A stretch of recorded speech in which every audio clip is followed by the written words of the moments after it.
O ano era 1872. O Brasil, com Z, vivia seus anos no Império.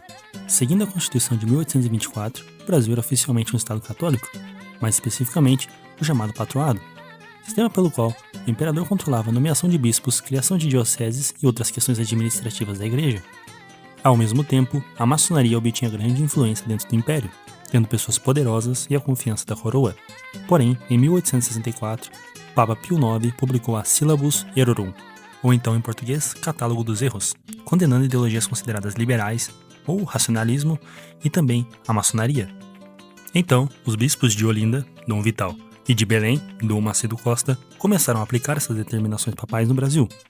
Eles proibiram que leigos ligados à maçonaria recebessem sacramentos e exigiram que irmandades religiosas expulsassem maçons de seus quadros. Porém, como a maçonaria era aliada da coroa, isso causou tamanho desgaste, pois a coroa mandou que as medidas fossem desfeitas. Porém, essa ordem foi recusada. Então, em 1874, os dois bispos foram processados e presos por desobedecer ao governo imperial. Isso gerou grande repercussão e um clima de escândalo.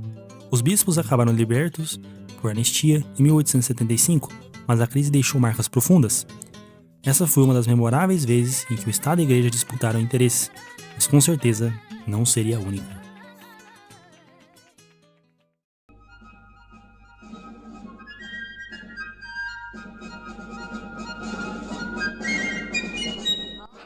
Agora o ano é 1889, e após os problemas da chamada questão religiosa, muitas coisas aconteceram, principalmente a perca de confiança da Igreja no trono do Brasil. Juntamente com outros acontecimentos, culminaram na proclamação da República. De um lado, com a inquietação pelo fato de a República acabar com o catolicismo como religião oficial, e, por outro, um certo alívio, pelo fim do padroado que, de certa forma, acabara por dificultar a atuação da Igreja. Nessa situação, a Igreja iria enfrentar novos desafios, principalmente por conta de fatores como o positivismo e era a filosofia dominante nos meios republicanos. Dom Sebastião Leme assumia a Arquidiocese do Rio de Janeiro em 5 de agosto de 1921. Dom Leme tinha um projeto de recatolicizar o Brasil após a perca de influência da República, trazendo o ateísmo e o anticlericalismo republicano. Ele também cria o Centro Dom Vital, em 1922, com a ideia de trazer uma inteligência católica para o Brasil, os membros sendo principalmente da classe alta. Porém, alguns anos depois, algo estava para acontecer no Brasil, a Revolução de Outubro, fazendo com que Getúlio Vargas chegasse ao poder. Les aristocrates on répondra, le châtiment pour vous s'apprête. Em 1931, grandes movimentações mostravam o poder da Igreja, como homenagem a Nossa Senhora Aparecida em outubro e também a inauguração do Cristo Redentor. Ações essas que deram grande força ao cardeal Leme, já que nesses dois eventos faziam-se presentes Vargas e os seus ministros. E esses ouviram o discurso: ou o Estado reconhece o Deus do povo, ou o povo não reconhecerá o Estado. Nessas manifestações, Dom Leme mostrava sua força, mas sua sabedoria seria mostrada em 1932. Vargas estava convocando a Assembleia Constituinte. Dom Leme recusou a ideia de criar um partido católico e adotou uma tática genial: criar grupos de pressão sobre candidatos constituintes, assim nascendo a Liga Eleitoral Católica. Mas por que Leme recusou a ideia de criar um partido? Segundo ele, essa ideia seria o equivalente de criar uma facção e somente iria dividir os católicos. A Liga Católica iria garantir que, mesmo em partidos e com ideias distintas, os constituintes pudessem cumprir com os desejos da Igreja por meio de pressão popular, criando uma classe eleitoreira que não dependesse de movimento, mas de ideias. Sendo assim, a maior parte dos candidatos da LEC foram eleitos e garantiram todas as exigências feitas. O Estado podia financiar obras da Igreja, a assistência espiritual foi novamente permitida em estabelecimentos oficiais e militares, e o casamento religioso foi reconhecido. A LEC saiu vitoriosa de seu primeiro embate.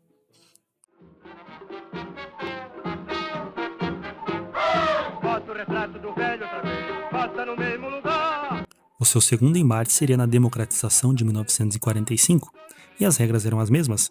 Como em 34, eles não precisavam apoiar nenhum partido específico, somente proibindo o Partido Comunista, e os candidatos deveriam obrigatoriamente seguir os princípios da LEC. E mais uma vez, em 1946, eles obtiveram a vitória com a maior parte das exigências cumpridas. Mas o cenário aqui já era diferente, pois haviam novos jogadores no Brasil, que simbolizavam ameaças à Igreja: protestantes, espíritas, comunistas e dentre outros. O protestantismo em relação ao catolicismo tinha um diferencial: Ele aproximava muitos leigos de seus líderes, criando assim uma comunidade unida que se conhecia, ao contrário do catolicismo, que muitas das vezes não chegava até certas pessoas e que parecia exclusivista. Com a pretensão de aproximar os leigos da hierarquia da igreja e de evangelizar mais pessoas, em 1929, o Papa Pio XI lança a chamada Ação Católica, que chegava no Brasil na década de 30. Durante esse período, a Ação Católica adotava o modelo italiano, que parte da divisão entre homens e mulheres. Na Itália, a Ação Católica era tão popular que inclusive despertou o interesse de Antonio Gramsci, que viu lá uma boa forma de organização social, tomando como inspiração para sua teoria sobre a hegemonia socialista. Mas em 1948, com a publicação da Constituição Apostólica Bis Seculari Die, a Igreja Católica reorganizou a Ação Católica. Após isso, o que tudo indica, a Ação Católica brasileira abandonaria o modelo italiano e partiria para o modelo belga-francês. Esse modelo foi crucial, pois se antes o leigo era organizado por sexo, idade e profissão, agora ele era organizado por classes sociais. Essa transformação culminou no nascimento da esquerda católica, que tinha 3 agentes principais: os jovens radicais, os bispos progressistas e os agentes progressistas nas bases. Medidas como a criação das juventudes católicas também foram essenciais. Tudo começa com a Juventude Universitária Católica, ou então só JUC, como iremos chamar. A princípio, tinha o objetivo de recristianizar as universidades. Mas a partir da segunda metade da década de 50, começam a entrar muitos estudantes de cursos como Sociologia e Economia, até culminar no seu aniversário de 10 anos, em 1960. Onde há uma forte radicalização e intensificação nas práticas políticas da JUC. Foi aqui que nasceu a ideia de uma esquerda cristã no Brasil. Porém, o foco no marxismo ficou tão insustentável que em 1962 a CNBB proibiu os jussistas de ocuparem cargos de responsabilidade dentro das organizações do movimento estudantil universitário. Isso fez com que boa parte dos líderes formassem, em 1962, a Ação Popular, que era exclusivamente política e não confessional, dedicada para a implementação do socialismo. Foi daqui que surgiram grandes movimentações, uma criação da teologia da libertação e, subsequentemente, as comunidades eclesiais de base, ou SEBs.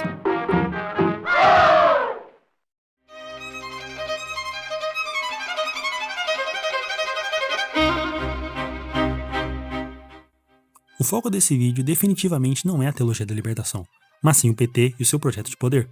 Mas não poderíamos deixar de citar rapidamente ela. Surgida das implicações do Vaticano II, aplicadas na Conferência de Medellín, a TL nasce, então, como uma resposta ao sistema capitalista opressor e aos regimes militares da América do Sul, inspirado pelo cristianismo, das origens e pela situação dos pobres, e da abertura da igreja aos leigos. Essa abertura inspirou teólogos latino-americanos a pensar em fé e diálogo com a realidade concreta da miséria e opressão. O imaginário latino tinha a Revolução Cubana como ideal para se libertar do imperialismo e conquistar sua liberdade. Sendo assim, era essa a ótica dos seguidores da TL.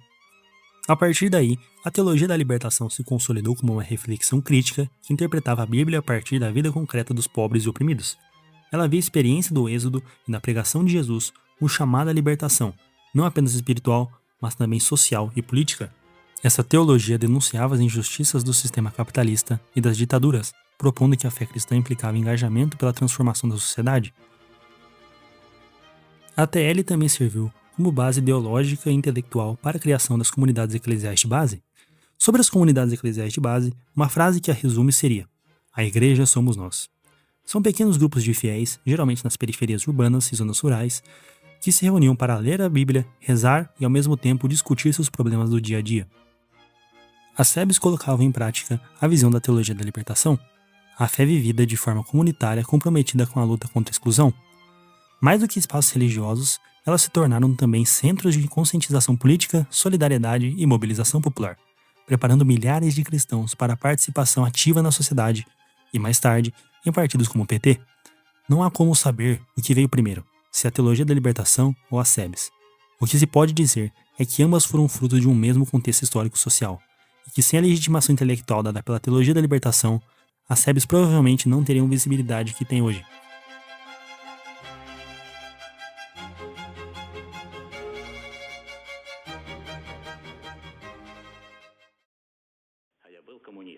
Коммунистом остался.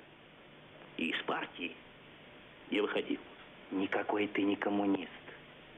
Партия всегда боролась с пьянством, а ты алкоголик. A igreja no período da ditadura militar foi um grande guarda-chuva de intelectuais esquerdistas, ideólogos abertamente comunistas como Florestan Fernandes, Celso Monteiro Furtado, Paulo Freire Intelectuais que se tornaram os grandes mestres do futuro do petismo encontraram-se, no catolicismo brasileiro, o abrigo que tanto queriam. A grande vantagem da igreja na política era substituir as antigas teses e estratégias do PCB. Sendo assim, só restavam alguns passos para surgir o maior monstro da política brasileira. A segunda metade da década de 70 foi marcada por uma série de manifestações setoriais contra a ditadura militar, que iam desde o movimento estudantil até a organização popular de bairros contra o regime militar. A partir dessas mobilizações, grupos clandestinos de esquerda começaram a se reposicionar, e setores antes ligados ao partido de oposição passaram, a partir de 1976, a discutir a formação de novas siglas. Ao mesmo tempo, líderes políticos exilados desde 64 voltaram ao debate público, preparando seu retorno. Nesse cenário, as greves do ABC Paulista se tornaram um marco decisivo. Elas mudaram para sempre a história do sindicalismo brasileiro, inaugurando novas formas de ação e revelando novas lideranças. As greves massivas, as assembleias históricas do estádio da Vila Euclides e a atuação do Sindicato dos Metalúrgicos de São Bernardo, sob a liderança de Luiz Inácio Lula da Silva, desafiaram diretamente a ditadura. A repressão foi dura, mas não conteve o movimento. Ao contrário, o fortaleceu. E a ideia do sindicalismo combativo, independente do Estado e com claras implicações políticas, aumentava. É nesse contexto que nasce o Partido dos Trabalhadores. O PT não surge como um partido convencional, mas como expressão organizada de forças sociais diversas, operários do novo sindicalismo, comunidades eclesiais de base, cristãos engajados e intelectuais progressistas. A fundamentação teológica da esquerda católica, marcada pela teologia da libertação e pela opção preferencial pelos pobres, foi decisiva nesse processo. Assim, a Igreja Popular não apenas forneceu militantes, mas também um horizonte ético e espiritual. A ideia de que a luta política pode ser entendida como parte da construção do reino de Deus na Terra. Essa convergência entre fé e comunidade política deu ao PT uma base ideológica sólida e uma interseção social que a diferenciou radicalmente dos partidos de esquerda anteriores, garantindo-lhe um papel único e duradouro na história brasileira. Como diz Leonardo Boff, um dos principais teólogos da libertação, o PT não existiria como existe se não fosse pelas comunidades eclesiais de base. Eu, que viajei pelo Brasil para construir esse partido, conheço o valor de um padre progressista, afirmou o político brasileiro, acrescentando que as comunidades eclesiais de base não adeririam ao PT, as SEBs fundaram as células do PT. Você pode se perguntar agora, mas por que não usaram o PCB, que era um partido antigo, mais forte e mais radical? Bem, o PT não se alinhou ao PCB e nem quis reproduzir seu modelo porque viu os partidos comunistas como organizações centralizadas nas cúpulas distantes das bases. Em vez de adotar a concepção leninista de vanguarda, o PT teve a ideia genial de construir um partido diferente, fundado na autonomia dos movimentos sociais e na participação direta das bases. Essa postura permitiu unir tendências diversas, desde as comunidades eclesiais de base da Igreja Católica até intelectuais que defendiam maior democracia interna. Assim, o PT consolidou um projeto socialista enraizado no povo, não imposto de cima para baixo. Falando em socialista, o partido não ousou retirar a palavra de suas declarações por medo de afastar a classe trabalhadora. O PT foi uma sacada genial, pois aprendeu com Alec, com Gramsci e com as SEBs como funciona o poder político. De nada valem votos emocionados, plebiscitários, baseados em movimentos. Eles tinham uma base fiel e orgânica, que mesmo sem um partido existente, já tinham um mindset petista. Eles tinham o poder real, não era um simples movimento, partido ou ideologia. Era uma mentalidade, essa construída ao longo de décadas. Carl Schmitt nos lembra que a essência da política está na capacidade de distinguir amigo e inimigo e, sobretudo, na força de decidir em meio ao conflito. E é aqui que se revela o poder real, não apenas o poder aparente do PT. Ele soube quem eram seus amigos e colocou na mão os que não eram tão favoráveis, fazendo-os ser dependente dele. Lula sabia que, por mais amplo que fosse o leque do perfil de pessoas do PT, todos compartilhavam dos mesmos princípios e da mesma mentalidade. O bolsonarismo, por outro lado, é um exemplo de poder aparente. Sua força emergiu do ressentimento difuso, implicados pelas redes sociais, sem organização de base, sem estrutura comunitária e sem fidelidade real. Foi um poder plebiscitário, momentâneo e incapaz de enraizar em instituições sólidas. No vocabulário de Carl Schmitt, o bolsonarismo não passou de uma mobilização do inimigo comum, mas sem a construção de uma verdadeira comunidade política.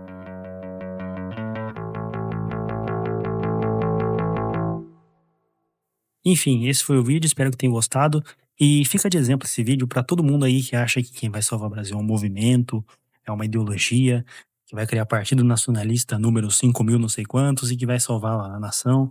Isso não existe. é tudo balela. O que vale é o poder. A gente tem que saber negociar o poder. Sabe como ele funciona? Bem, agradeço pelas mensagens de carinho do último vídeo. Agradeço a todos que o comentaram e tudo mais. E as fontes desse vídeo foram do Emerson Alves Barbosa, A Esquerda Católica na Formação do PT, e também o livro Clero do Partido, do KGB A Fundação do PT, do Christian de Rosa. Enfim, esse foi o vídeo. Muito obrigado, fiquem bem e até a próxima. Se você gostou, me siga no YouTube, no Twitter, e é isso. Obrigado, tchau, tchau.